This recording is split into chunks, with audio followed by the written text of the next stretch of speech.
ఇప్పుడు మనమైతే dry roast చెక్క లవంగం కొద్దిగా జీడిపప్పు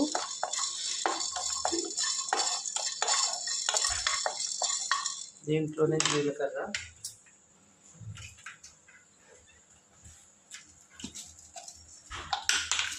తొందరగా అయిపోతుంది కాబట్టి లాస్ట్లో వేస్తున్నాం.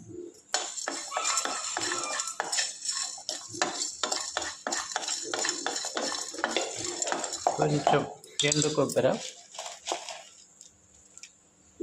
నాటుకోడిలో తప్పకుండా మనం ఎండు కొబ్బరి వేసుకుంటే పులుసు చిక్కగా ఉంటుంది, టేస్ట్ కూడా బాగుంటుంది ఫ్రెండ్స్.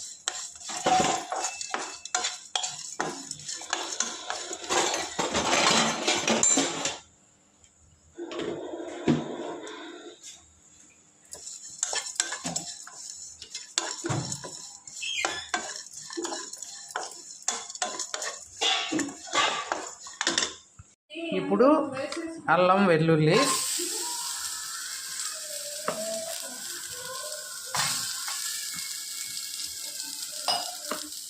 వెల్లిపాయలు కొంచెం ఎక్కువ వేస్తున్నాం. చూడండి అల్లం వెల్లుల్లి, దీంట్లో కొద్దిగా ఉల్లిపాయలు కూడా వేసేస్తున్నాం.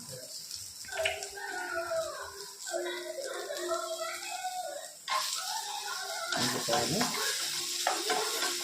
అన్నీ డ్రై రోస్ట్ ఏం ఆయిల్ అవసరంలే, పచ్చివాసన రాకుండా మసాలా.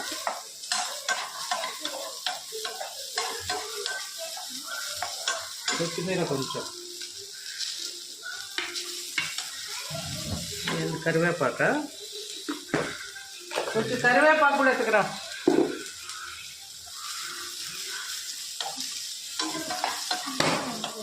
నాపలేదన్నా. చూడండి ఇప్పుడు కరివేపాకు టమాటో కూడా వేసాను ఇందులోనే. అవన్నీ ఉరికే పొడి కొట్టేసినాం. ఇప్పుడు ఫైనల్గా ఇది కొంచెం మగ్గాలి టమాటా.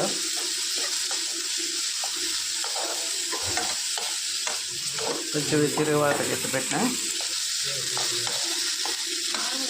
మూత పెట్టి మగ్గ పెడదాం. ఆయిల్ పెట్టి ఆవాలన్నీ వేసాను. ఇప్పుడు తిరుగువాతకి ఆనియన్స్ వేస్తాం.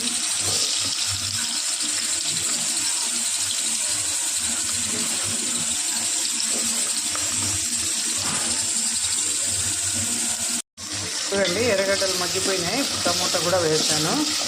కొత్తిమీర, కరివేపాకు, టమాటా.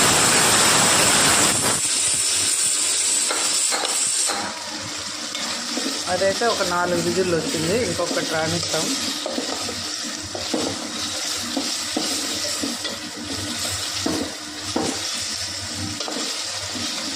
కాసేపు మగ్గ పెడతాను ఫ్రెండ్స్. ఇప్పుడు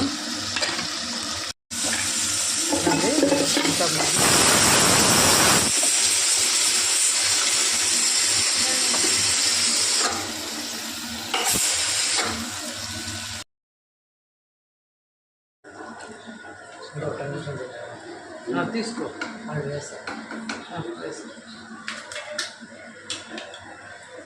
ఆన్ చేసినావా? చూడండి ఇప్పుడు విజిల్ అయితే వచ్చేసింది. ఇప్పుడు ఇందులో కారం పొడి మనకు తగినంత, ఉప్పు సరిపోయింది. కొంచెం మిరియాలు కూడా వేసాం కాబట్టి ఎక్కువ పడుతుంది కారం పొడి. ఫైనల్గా అయితే ధనియాల పొడి వేస్తున్నాం. ఎండు కొబ్బరి ధనియాల పొడితోనే కూర చికెన్ మనం కాబట్టి కొంచెం ధనియాల పొడి ఎక్కువ వేస్తున్నాము.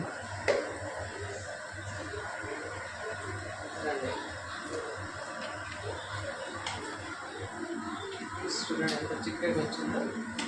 ఇప్పుడు ఇందులోనే ఇది మన చెట్లోది కొత్తిమీర మనం వేసింది. ఫైనల్గా కొద్దిగా కొత్తిమీర వేసేస్తున్నాం. ఆల్రెడీ వేసాము ముందే కాబట్టి. ఇంకా ఉత్తిని ఎంత చిక్కగా వేస్తే అలా ఉంది కదా.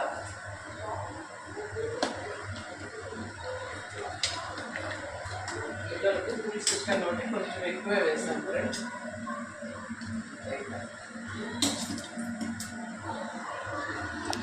నాటుకోడి పులుసు అయితే రెడీ అయిపోయింది. ఇంకొక 2 సార్లు కొంచెం ఇట్లా ఉడకబడితే ఆల్రెడీ ముక్కలు ఉడికాయి, మసాలా ఉడికింది కాబట్టి కొంచెం ఉడకబడితే చాలు ఫ్రెండ్స్. చూడండి ఉడకబట్టింది, ఎంత కుతుకుతలాడుతాను చూడండి. నాటుకోడి పులుసు అయితే ఇట్లే చేసుకోండి ఫ్రెండ్స్, చాలా బాగుంటుంది.